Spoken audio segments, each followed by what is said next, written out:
Assalamualaikum warahmatullahi wabarakatuh. Hai, saya Aulia Ramadanti, mahasiswi IAIN Cotkalalangsa. Sebagai mahasiswi tingkat akhir, saya melaksanakan kegiatan KPM selama 40 hari guna memenuhi tugas saya sebagai mahasiswi IAIN Cotkalalangsa. Saya merupakan mahasiswi di jurusan KPI atau yang dikenal dengan Komunikasi Penyiaran Islam yang berada di Fakultas Usuluddin Adab dan Dakwah. Baiklah, kali ini saya akan membahas mengenai kesetaraan gender bagi kaum wanita.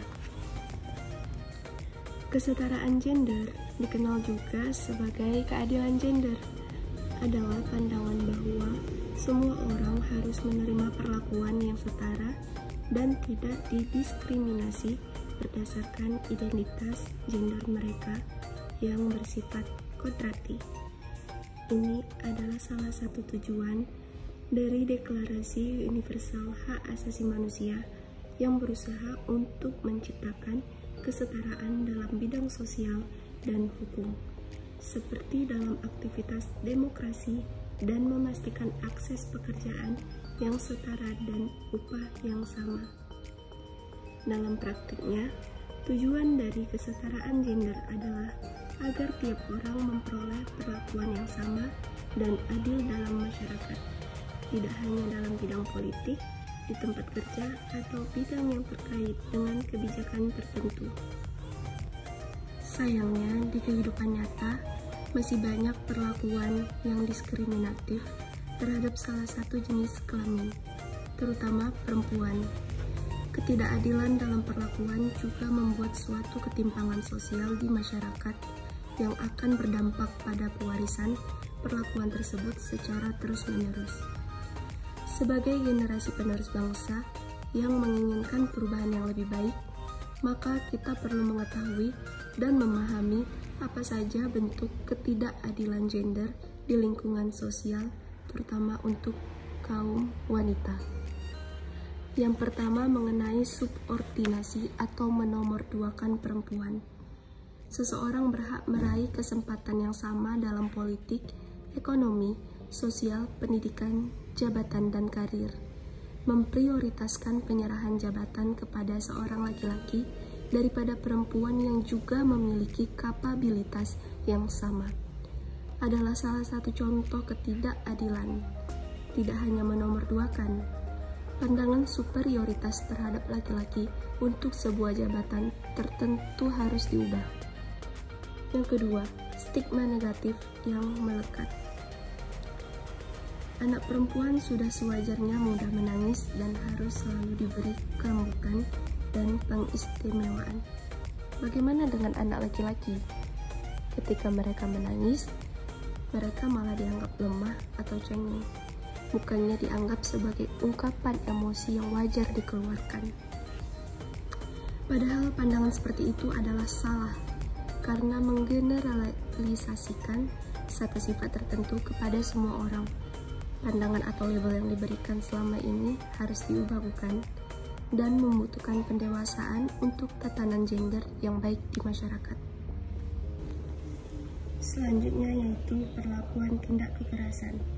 Seseorang yang diperlakukan kasar bukan dianggap sebagai subjek, tetapi objek yang wajar dijadikan pelampiasan. Telah banyak kasus yang tercatat bahwa perempuan sering dijadikan objek kekerasan oleh laki-laki yang tidak bertanggung jawab. Tindakan tersebut terjadi karena masih ada anggapan kuasa dan superioritas laki-laki terhadap perempuan. Sudah demikian, korban kekerasan jika melawan malah dianggap berdusta, mencemarkan nama baik, dan hanya sekedar mencari sensasi. Apabila tidak mentaati perintah laki-laki atau suami, malah dikatakan durhaka dan melanggar perintah agama. Tentu ironi yang masih banyak ditemui di lingkungan sekitar kita. Yang keempat, beban ganda yang dipaksa. Biasanya sering terjadi dalam ranah rumah tangga. Perempuan yang berkarir di luar harus mengurus urusan domestik tanpa beban siapapun.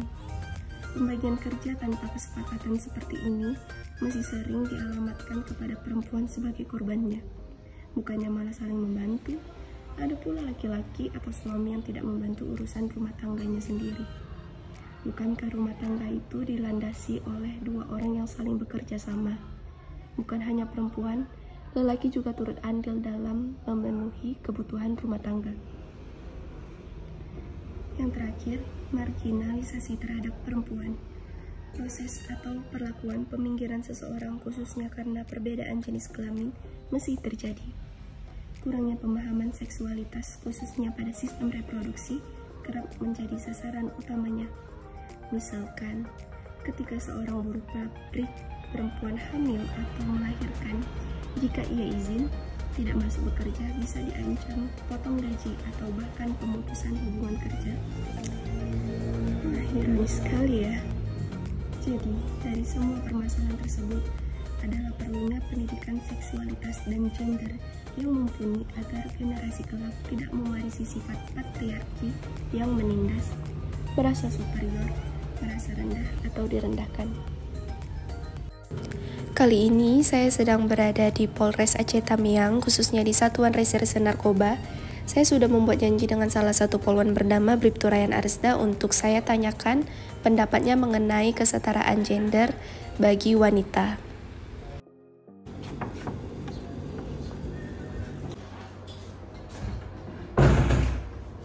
Permisi Bu, bisa minta waktunya sebentar? Ya, silakan dulu.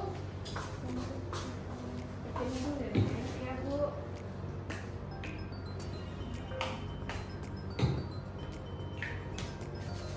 Jadi apa yang bisa saya bantu? Ini Bu, saya mau minta waktu untuk tugas kuliah saya dalam KPM, Kuliah Pengabdian Masyarakat. Saya ingin menanyakan Ibu beberapa pertanyaan mengenai kesetaraan gender wanita di wilayah hukum Aceh Tamiang ini Bu.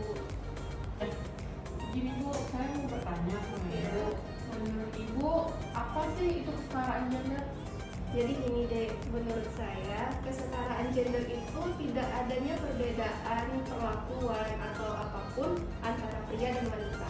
Kita semua tuh sama, nggak ada pria yang harus lebih tinggi, wanita lebih rendah atau gimana pun itu. Jadi siapapun berhak untuk bebas berpendapat, berperilaku, itu semua sama.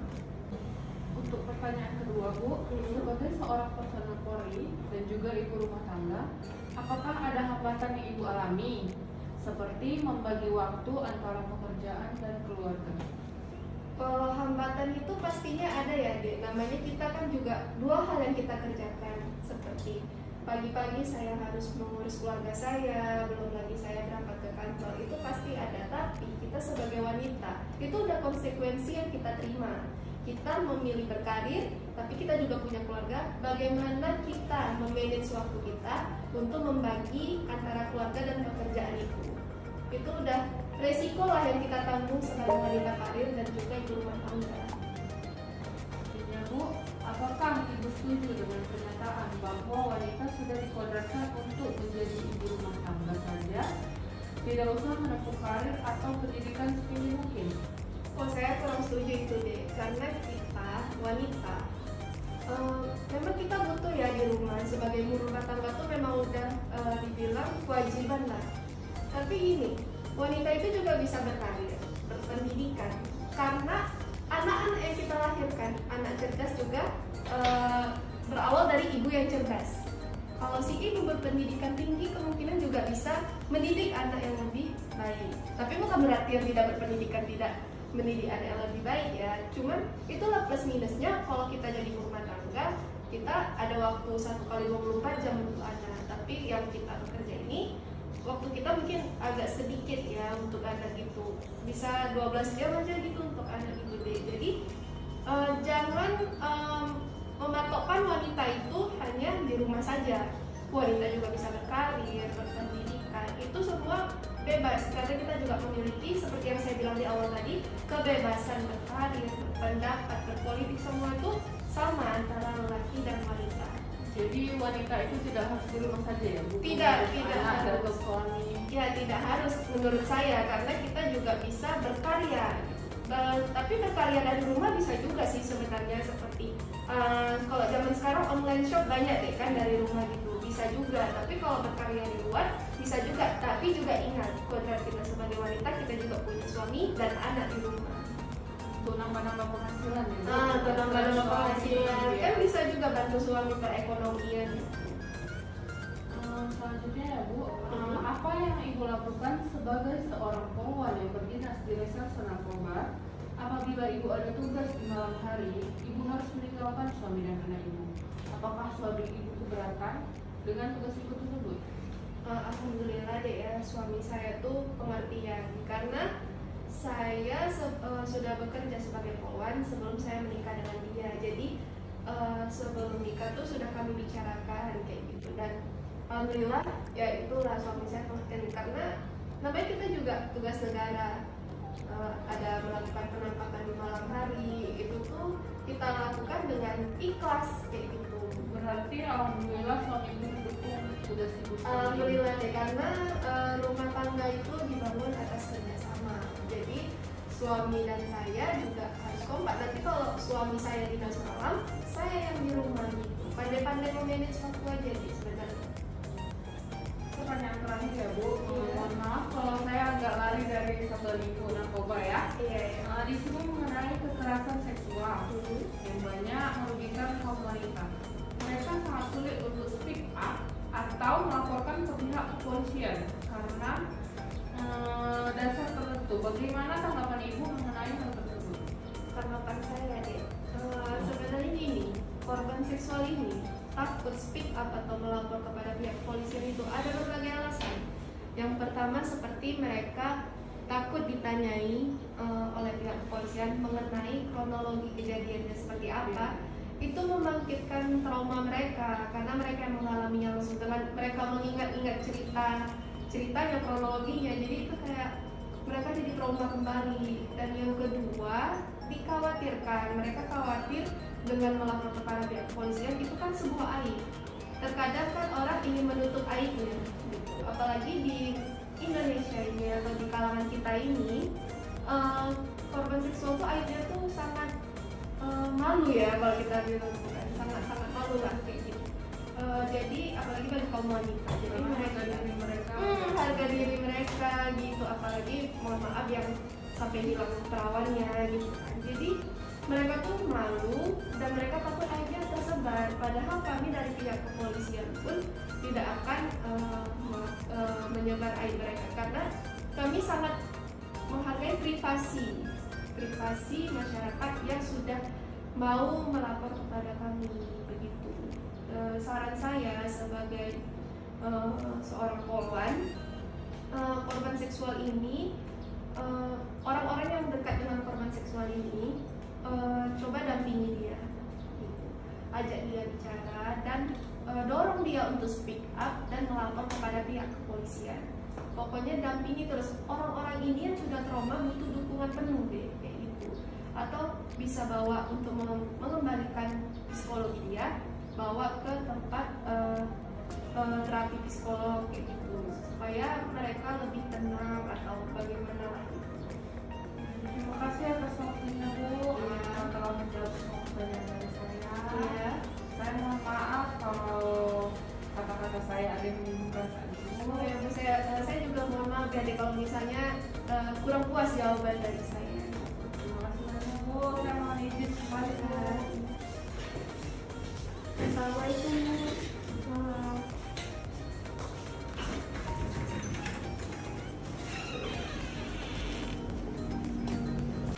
Sekian kegiatan saya selama kuliah pengabdian masyarakat atau KPM. Semoga bermanfaat bagi saya dan bagi yang menonton video saya ini. Saya akhiri dengan wabillahi taufik wal hidayah. Wassalamualaikum warahmatullahi wabarakatuh.